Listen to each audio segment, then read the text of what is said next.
ನಾನು ಭಾಳ ಸ್ಪಷ್ಟವಾಗಿ ಹೇಳಿದ್ದೆ, ನೀವು ಎಲ್ಲರೂ ಕೂಡ ಇದ್ದೀರಿ ಪ್ರೆಸ್ ಕಾನ್ಫರೆನ್ಸ್ನಲ್ಲಿ. ನಾನು ಸ್ಪಷ್ಟವಾಗಿಯೂ ಕೂಡ ಮುಖ್ಯಮಂತ್ರಿಗಳನ್ನ ಭೇಟಿ ಮಾಡಿಸಿ ಹೇಳಿದ್ದೆ. ಅವತ್ತು ನಾನು ಅದನ್ನು ಕೂಡ ಹೇಳಿದೆ, ಸ್ವಲ್ಪ ಅವ್ರ ಮನೆಯಲ್ಲಿ ಕೂತ್ಕೊಂಡಿಸಿದಾಗ ಸ್ವಲ್ಪ ಮಾನ್ಯತೆ ಮಾಡ್ಕೋಬೇಕು. ಆವಾಗ ನಮಗೆ PPP ಮೆಡಿಕಲ್ ಕಾಲೇಜ್ ಬೇಡ, ಸರ್ಕಾರಿ ಆಗಬೇಕು. ಆಯಿತು, CM ಅವರು ಹೇಳಿದ್ರು, ಆಯಿತು ಹಾಗೆ ಮಾಡೋಣ, ಸ್ವಲ್ಪ ತಡ ಆಗ್ತದಂತೆ ಮುಖ್ಯಮಂತ್ರಿಗಳು ಹೇಳಿದ್ರು.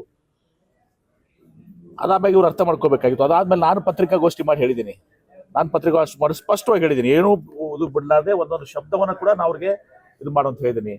ಮತ್ತು ಹೀಗಾಗಿ ಮತ್ತೆ ಯಾಕೆ ಇವ್ರು ಮುಂದುವರಿಸಿದಂಥದ್ದು, ಮತ್ತೊಮ್ಮೆ ಭೇಟಿ ಮಾಡಿಸ್ತೀನಿ ಅಂತ ಕೂಡ ಹೇಳಿದ್ದೀನಿ. 9ನೇ ತಾರೀಕಿಗೆ ಬರ್ತಾ ಇದಾರೆ, ಈಗೂ ಕೂಡ ಭೇಟಿ ಮಾಡಿಸ್ತೀನಿ ಅವ್ರಿಗೆ. ಹೀಗಾಗಿ ನಾವು ಎಲ್ಲ ನನ್ನಲ್ಲಿ ಸ್ಪಷ್ಟತೆ ಇದೆ.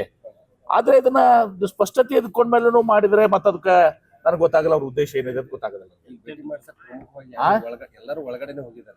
ಯಾರು ನನಗೆ ಗೊತ್ತಿಲ್ಲಪ್ಪ, ಅದು ಕಾನೂನವಾಗಿ. ಮತ್ತೆ ನೀವು ಪೊಲೀಸರಿಗೆ ಕಪಾಳ ಹೊಡೆದು ನಡೀತದ,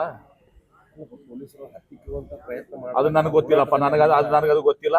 ಆದ್ರೆ ಇಷ್ಟೇ, ನೀವು ಕೂಡ ಇದ್ದೀರಿ ಮಾಧ್ಯಮದವರು, ನಿಮ್ಗೆ ಯಾರ ಕಪಾಳಿಗೆ ಹೊಡೆದು ನಡೀತದ? ಸಮವಸ್ತ್ರ ಬಗ್ಗೆ ಇದ್ದವ್ರನ್ನ ಯಾರು ಮಾಡ್ತದ? ಸುಮ್ಮನೆ ಸ್ವಾಮೀಜಿನೇ ಇರಲಿ, ಯಾರೇ ಇರಲಿ, MB ಪಾಟೀಲ್ ನಾನು ಕಪಾಳಿಗೆ ಹೊಡೆದು ನಡೀತದ? ಯಾರು ಪೊಲೀಸ್ ಆಸ್ಪತ್ರೆ ಹೊಡೆದು ನಡೀತದ? ಅದೇನಾಗಿದೆ ನನಗೆ ಗೊತ್ತಿಲ್ಲ.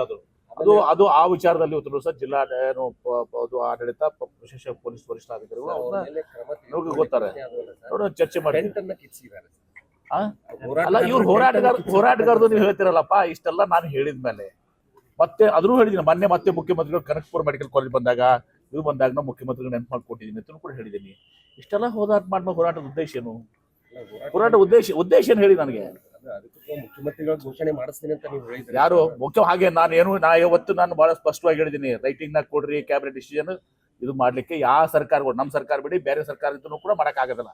ದಿವಸ 1,000 ಸ್ಟ್ರೈಕ್ ಆಗ್ತಾವ ರಾಜ್ಯದಲ್ಲಿ. ಎಲ್ಲರಿಗೂ ನೀವು ಬರ್ದು ಕೊಡ್ತೀರಾ? ಲಿಖಿತವಾಗಿ ಕೊಡ್ತೀರಾ? They are misguided people. ಆದ್ರೆ ಈಗೂ ಕೂಡ ಹೇಳ್ತೀನಿ, ನನಗೆ ಅವ್ರ ಬಗ್ಗೆ, ನಾನು ಹೋರಾಟಗಾರ ಬಗ್ಗೆ ನಾನು ಗೌರವ ಹೊಂದಿದ್ದೀನಿ.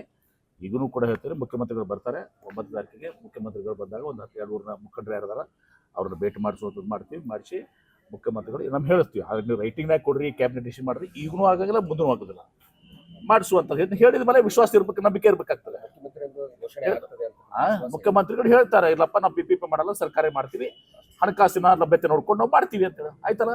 ಅವತ್ತಿದ್ರೆ ಹೇಳಿದಿನಲ್ಲ ನನಗೆ. ಅದು ನೋಡೋಣ, ಅದನ್ನ ನೋಡ್ರಿ, ಕೋರ್ಟ್ ಇದು ನನ್ನ SP ಜೊತೆ ಮಾತನಾಡ್ತೀನಿ. ಇವತ್ತು ನನಗೆ ಪ್ರೊಸೆಸ್ ಇರ್ತದೆ, ಮೋಸ್ಟ್ಲಿ ಕಾನೂನಾತ್ಮಕ ಪ್ರೊಸೆಸ್ ಇರ್ತದೆ. ಆ ಪ್ರೊಸೆಸ್ನಲ್ಲಿ ಇವತ್ತು ಸಹ ಅವ್ರಿಗೂ ಕೂಡ ಏನು ಸಹಾಯ ಮಾಡೋಣ. ಅದು ಅವರು ಕೂಡ ಯಾರು ಕಪಾಳ ಹೊಡೆದಿದಾರಲ್ಲ, ಅವರು ಕೂಡ ಕ್ಷಮೆ ಕೇಳಬೇಕಾಗ್ತದೆ ಅವರ ಅಧಿಕಾರಿಗೆ. ಈಗ ಸಮವಸ್ತ್ರದ ಮೇಲೆ ಕೈ ಮಾಡೋದು ಬಹಳ ದೊಡ್ಡ ಅಪರಾಧ. ಅದು ಇನ್ನು ಕೂಡ MB ಪಾಟೀಲ್ ಮಾಡಿದ್ರು ಕೂಡ ತಪ್ಪೇ, ನಾನು ಮಾಡಿದ್ರು ತಪ್ಪೇ ಅದು.